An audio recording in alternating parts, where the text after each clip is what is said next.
Welcome to Growth Hack by Poppy Digital. Tips and tricks to master the algorithms from industry insiders. Now here's your host, Julian Espinoza. Welcome back to Growth Hack, where we break down marketing channels like Google, Facebook, Instagram, and show them how to make them work for you. Have you ever looked up something on YouTube? I hope the answer is duh. Hasn't everyone? There are 1 billion YouTube views per day. So why isn't your business on YouTube?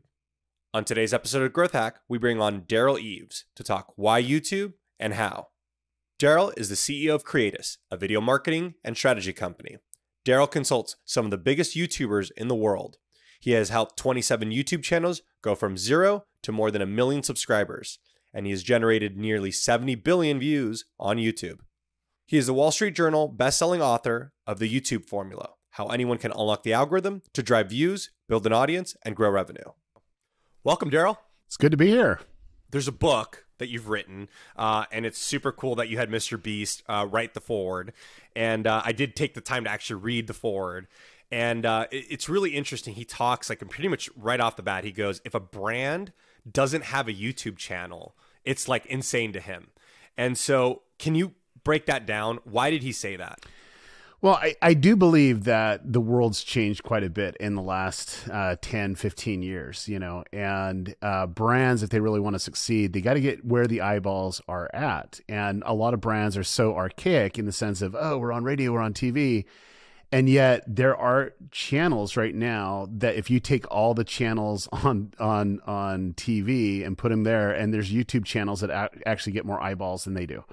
And so if you got to go where the eyeballs are at. And I think, he was being very direct and saying, hey, everything else is super archaic, and where you need to be is online, especially on YouTube.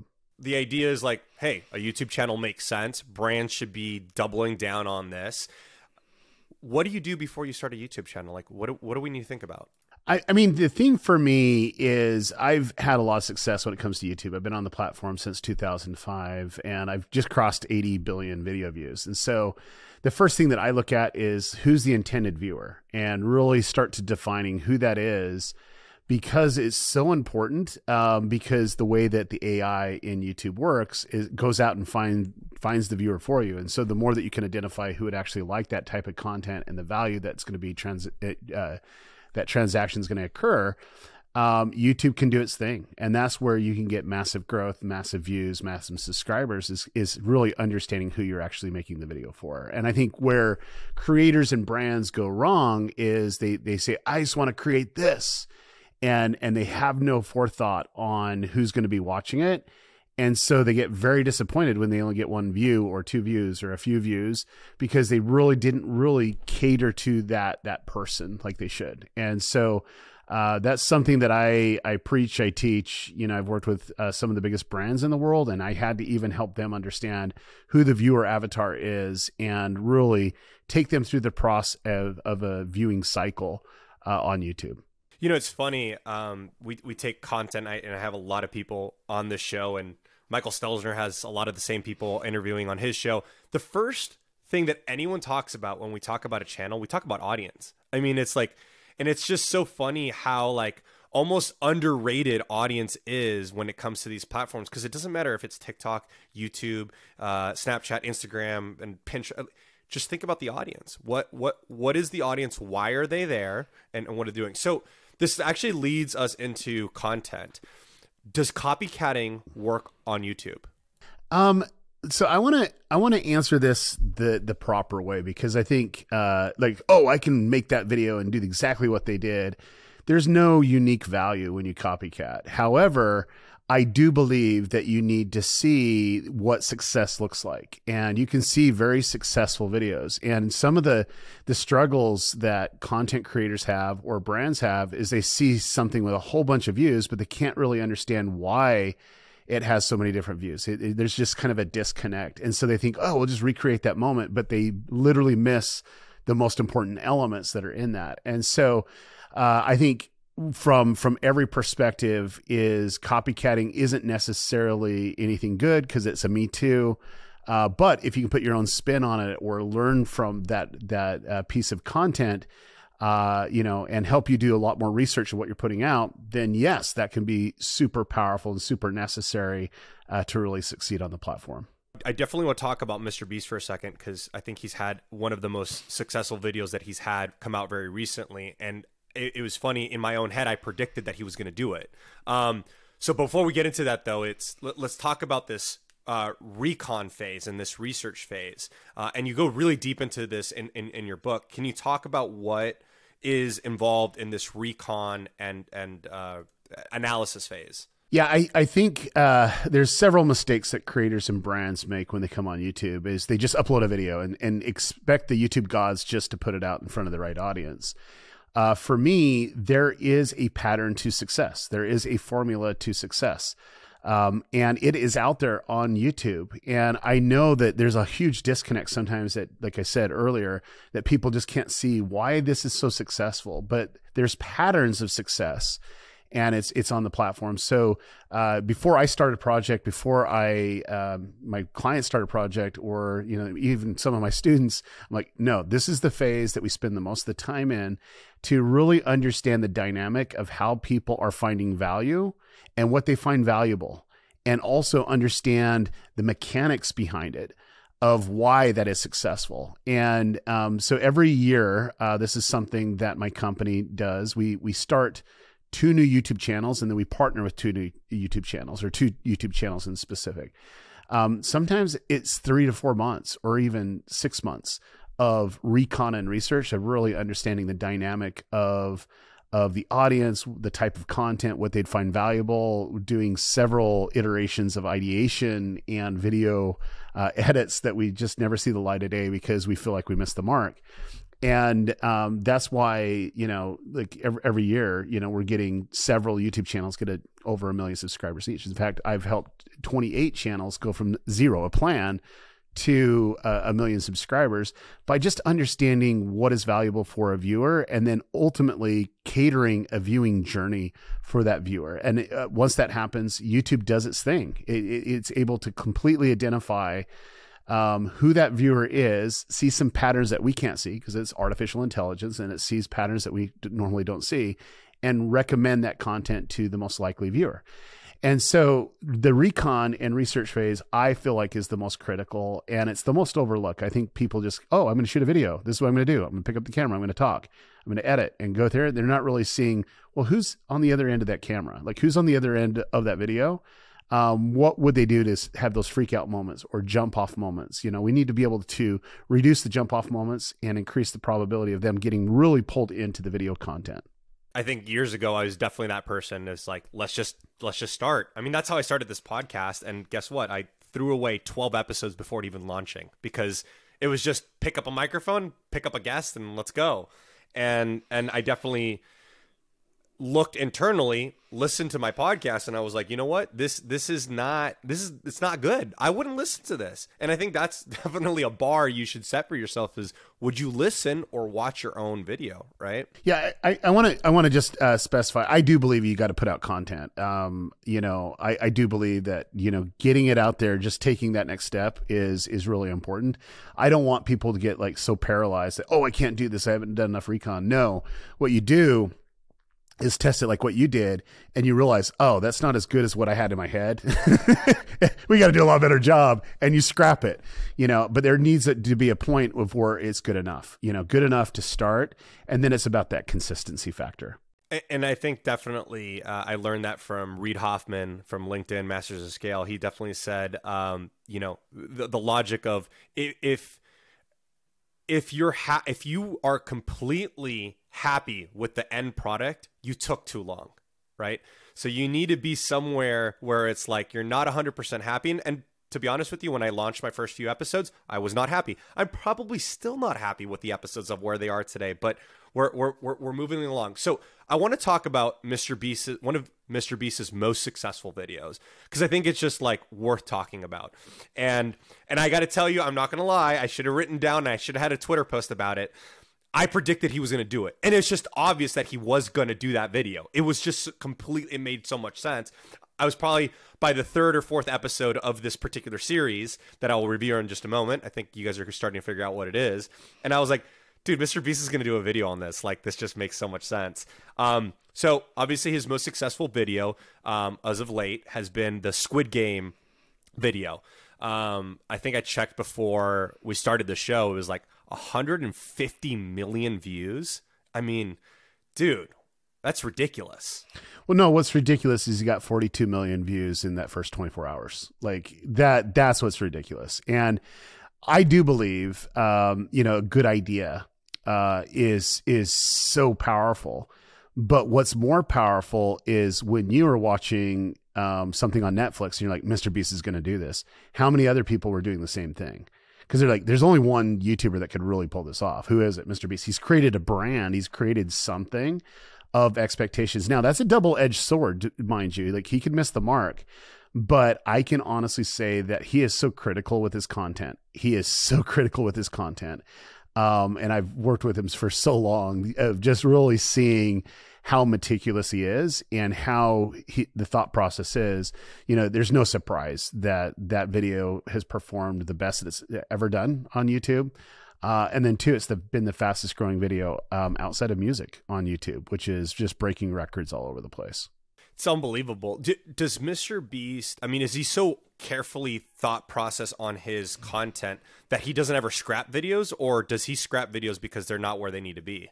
Okay, so probably to answer this, the best would be he has spent millions and millions and millions of dollars that have never seen the light of day on video content just because they didn't meet the par. It wasn't up to his specific standards. Now, that didn't take away the idea was good, but it was just something about the execution, something about the process that just disconnected him, and so he scrapped it. And he's been known to scrap about 1 out of every 4 projects, if not more. It just depends on where it's at, but it's a lot of money, energy, and resources go into it that just never sees the light of day.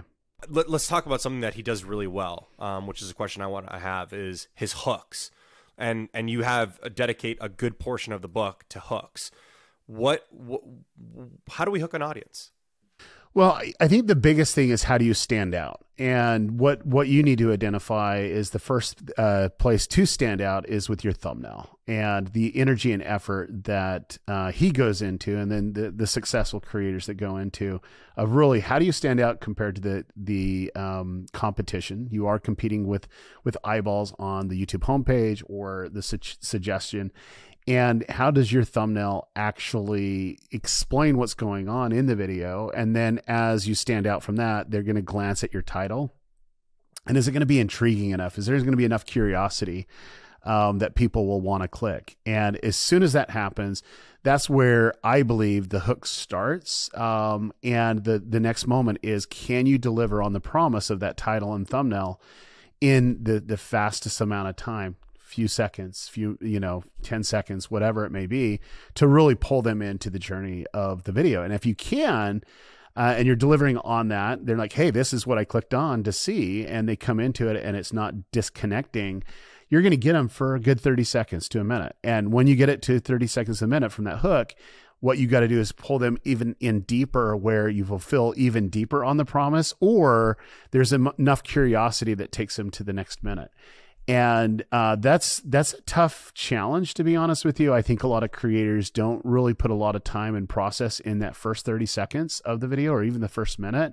They just look at the overall production. But I can guarantee you, probably the most videos that have been scrapped by Mr. Beast is when they didn't get the hook right. It's just like, people are going to jump off, and if he can't get that down, we ain't doing the video. And I found too that as content creators are creating content, those that are really sensitive to the title, thumbnail, and pulling people into the video, they're the ones that are actually succeeding on the platform. Absolutely. I mean, whenever you watch a Mr. Beast video, you end up watching at least half or the whole thing. He really does that, as you talk about in your book, the story arc. He really builds that and gets you to the climax, and you kind of just want to finish it with him, and you don't even want to fast forward. So Mr. Beast is definitely a great place to look. He's got a formula, he's got a sauce, and I think your book really highlights this sauce and this formula. I appreciate it. Let me kind of, because I don't want people listening to this or watching this to think that they have to have a Mr. Beast level of ideation, right? Like Mr. Beast has so many employees and the production's so big and he's spending so much money. And the complete opposite of this is Mark Rober. He puts out 12 videos a year. He has one employee, and he's pulling off amazing video content. And then even taking it further, if you guys want to take a look at Dr. Stinn, sorry. Here's a guy that has 1.6 million subscribers, and he gets hundreds of thousands, if not millions of views on his videos. But yet he's the driest person that you could possibly see on YouTube, but yet he's providing value in a way that people would say, man, that was so good, that they have to watch another video and they get pulled in. And so don't think that you have to do the glitz and glamour of Mr. Beast to actually pull something off. What you do need to do is transfer value to the right type of viewer, and then the viewer will know what to do. They know how to share. They know, oh my gosh, I got to share this with these are 4 or 5 people because they need to learn about this, or they're going to love this or whatever. Where our human nature is meant to, once something impacts us or something, we have to share it. Like that's just human nature 101. And so I just don't want everybody to go away of, hey, if you want to succeed on YouTube, you have to do a Mr. Beast style type videos. I don't believe that. I believe that you got to understand your audience. You need to provide value. You need to entertain, educate, inspire them along the way to keep them pulled into the story. But ultimately, it's your job to really understand how that value will be transferred. And so you could do it at that level where it's more general of the value proposition, or it could be very specific to a specific niche. Derral, before we leave you, thank you for obviously sending the book over.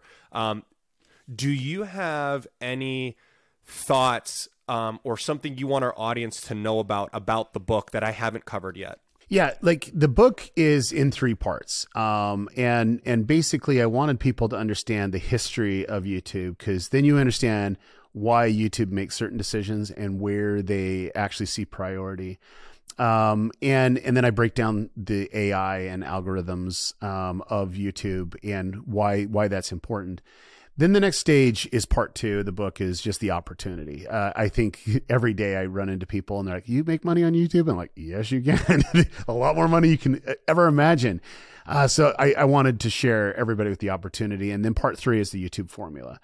But the YouTube formula, in short, is basically understanding people and providing them value. And once you do that, the algorithm and the AI literally tracks human responses on YouTube, and they'll go and put your content in front of the right people. And so the more that you define that, that's why I think that where I put a lot of the focus is top heavy, in the sense of really understanding that audience and knowing what will work. And in short, I've given a lot of examples, but the best example I can give you that this works was, I had a personal passion project 4 years ago that was started. And it's something that I was so passionate about. And we wanted to use video. We wanted to use online. We wanted to use YouTube to get things going. And I wanted to produce a TV show about the life of Jesus Christ with my partner, Dallas Jenkins, who was the writer, of a short film that I loved. And we leveraged video, not only to crowdfund, but break the all-time crowdfunding record in film and television. We produced a TV show. We have a funding model that we're the highest crowdfunding project of all time, and it continues to add to it. And we put out 2 full seasons, and now we just did a Christmas special that was in theaters, and we broke box office records being #1 in the United States. This all comes from understanding the value proposition of audiences. And there's no other platform out there, I can tell you, because I'm on every platform. There's no other platform out there that really celebrates audience gathering like YouTube. And if you're not a brand or a creator that leverages this, you're missing out on so much of what YouTube can do for you to go from there. If you look at where we're at with The Chosen on YouTube, we're at 1.4 million, subscribers. And so if it can work for a brand that I started, 4 years ago, it's so easy for you guys to do it and to really have YouTube go find the audience for you. So you just have to have a strategy. You have to understand what value is for them, and then consistently be in front of their eyeballs so that they're pulled in to whether it's your vision, mission, and purpose, or it's pulled into your entertainment or whatever you're doing to really leverage the platform. And so I'd encourage everyone definitely to get the book. It literally is showcasing, my clients and my students of where they're able to succeed, even some of the channels that I own, and ultimately can help you through the step-by-step. And part 3 literally is the step-by-step of the things that you need to do to have great quality content on YouTube that will actually engage viewers to turn them into active viewers that turns them into fans. And that's what we're looking to do here on YouTube. Awesome. Well, Derral, I'm not trying to be a plug machine, but I got a lot of value when I went to Vidsummit, and I know you got the 9th annual Vidsummit coming up. Yep, got the 9th. Can you talk just very, very short?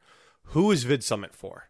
Vidsummit is for the person that can see that video is an opportunity to really expand your business, whether you're a content creator, a marketer, or people behind content creators or marketers. It's the creator ecosystem conference.